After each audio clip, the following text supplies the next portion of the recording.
क्रमांक 15 ची निवडणूक रंगत आलेली आहे। आता 3 दिवस राहिलेले आहेत। अपक्ष उमेदवार निखिल मनोज चव्हाण आहेत आपल्यासोबत। चव्हाण साहेब एक उच्च शिक्षित उमेदवार आहात तुम्ही, काय विजन घेऊन उतरलाय महानगरपालिकेच्या निवडणुकीत? सर्वात महत्त्वाचं विजन म्हणजे हा दिसणारा आपल्याला ट्रॅफिकचा प्रश्न आहे।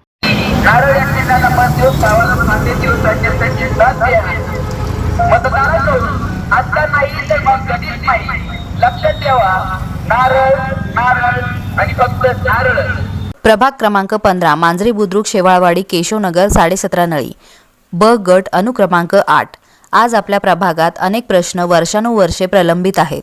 ट्रॅफिकची समस्या, अरुंद रस्ते, सार्वजनिक शौचालयांचा अभाव, सरकारी दवाखाना नसल्याने गरीब आणि सामान्य नागरिकांची होणारी गैरसोय आणि पाणी, ड्रेनेज, रस्ते, स्ट्रीट लाईट्स सारख्या मूलभूत सुविधांची कमतरता ही सगळी वास्तव आहे। या सगळ्या समस्यांवर केवळ बोलणारे नाही तर काम करणारे नेतृत्व आज गरजेचे आहे। म्हणून प्रभाग क्रमांक 15 मधून निखिल मनोज चव्हाण अपक्ष उमेदवार म्हणून तुमच्या समोर उभे आहेत। नारळ हे त्यांचे निवडणूक चिन्ह आहे। ट्रॅफिक जाम कमी करण्यासाठी योग्य नियोजन, महिलांसाठी व नागरिकांसाठी स्वच्छ आणि सुरक्षित सार्वजनिक शौचालय, प्रभागात सुसज्ज सरकारी दवाखाना, आरोग्य केंद्र, ज्येष्ठ नागरिक, महिला, युवक, लहान मुलांसाठी आवश्यक मूलभूत नागरी सुविधा उपलब्ध करून देण्याचा त्यांचा स्पष्ट निर्धार आहे। निखिल चव्हाण हे पैशाने मोठे नसतील, पण माणुसकी, प्रामाणिकपणा आणि कामाची तयारी त्यांच्यात आहे। राजकारण म्हणजे आणि सेवा हीच त्यांची ओळख आहे। आज मत कोणाला तरी द्यायचं आहे तर मग एक संधी देऊन बघा। आपला प्रभाग, आपली जबाबदारी, आपले मत नारळाला। प्रभाग क्रमांक 15 ब गट अनुक्रमांक 8 चिन्ह आहे नारळ। निखिल मनोज चव्हाण यांना विजयी करा। समस्यांना उपाय देणारा उमेदवार निवडा। प्रामाणिक नेतृत्वाला संधी द्या। निखिल चव्हाण साहेब, तुम्ही प्रचार करताय, नारळ तुम्हाला चिन्ह दिलेलं आहे, प्रचार एकटाच कसा करताय? कोण दिसत नाही तुमच्या समोर? दादा, प्रचार करण्यासाठी जनशक्ती लागते, मान्य आहे मला, पण प्रचार हा एकटा केल्याने होतं। सध्या मी माझ्या गाडीवर, ही माझी गाडी आहे, या गाडीवर मी नारळ लावून, माझं चिन्ह दिसण्यासाठी मी नारळ लावून दोन भोंग्याचा आवाज घेऊन अनेक माझा पक्षाचा झेंडा लावून स्व खर्चाने करतोय। तुम्ही काय करता? मी नोकरी करतो, कंपनीत नोकरीला आहे सध्या। मी आपलं सामान्य माणूस आहे।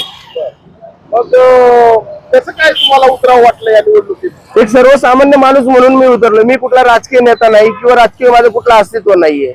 मतदारांना काय आवाहन कराल? मतदारांना आव्हान करेल की योग्य उमेदवार म्हणजे मी, मलाच निवडून द्या म्हणून। का निवडून द्यायचं तुम्हाला?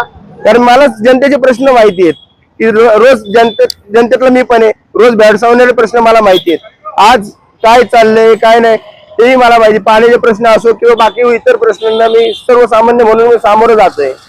रोज बघतोय की पाणी किती भेटतं, कचरा, रस्त्याला होणारे ट्रॅफिक, हे पूर्ण प्रश्न बघतोय। आज एक तास लागतोय माणसांना घरी पोहोचायला। हॉस्पिटल नाही आहेत आपल्या इथे, 100 बेडचं किमान हॉस्पिटल पाहिजे, गार्डन पाहिजे, अजून अग्निशमन यंत्रणा नाही आपल्या इथे, ती आणायची आहे मला। मुळात अग्निशमन यंत्रणा आणि हॉस्पिटल हे मूळ प्रश्न आहेत की जे केशवनगरला नाही आहेत। आज या ट्रॅफिकच्या समस्येमुळे, अग्निशमन यंत्रणा नसल्यामुळे किमान लोकांची गरज आहे, भरपूर नुकसान होतं आणि लोकांना भरपूर त्रास होतो। निखिल मनोज चव्हाण अनुक्रमांक 8 15 ब या प्रभागातून निवडणुकीस उभा आहे। मी नारळ या चिन्हासमोरील बटन दाबून मला प्रचंड बहुमताने विजयी करा हे आवाहन करेल जनतेला। पक्षाच्या विविध उमेदवारांची तिकीट नाकारली, पक्षांतर झालं, हे सगळं बघतोय आपण। सगळ्याच प्रभागात, एकूण 41 प्रभागात सर्वत्र चालू आहे। हे असं असताना तुम्ही अपक्ष निवडणूक लढवताय, कुठल्या पक्षाचा वगैरे फोन आला होता का? तसं बघायचं झालं तर पक्षाचा कुठलाही मला फोन आला नाही। का आला नाही याचं काही कारण आहे, मी सर्वसामान्य माणूस आहे।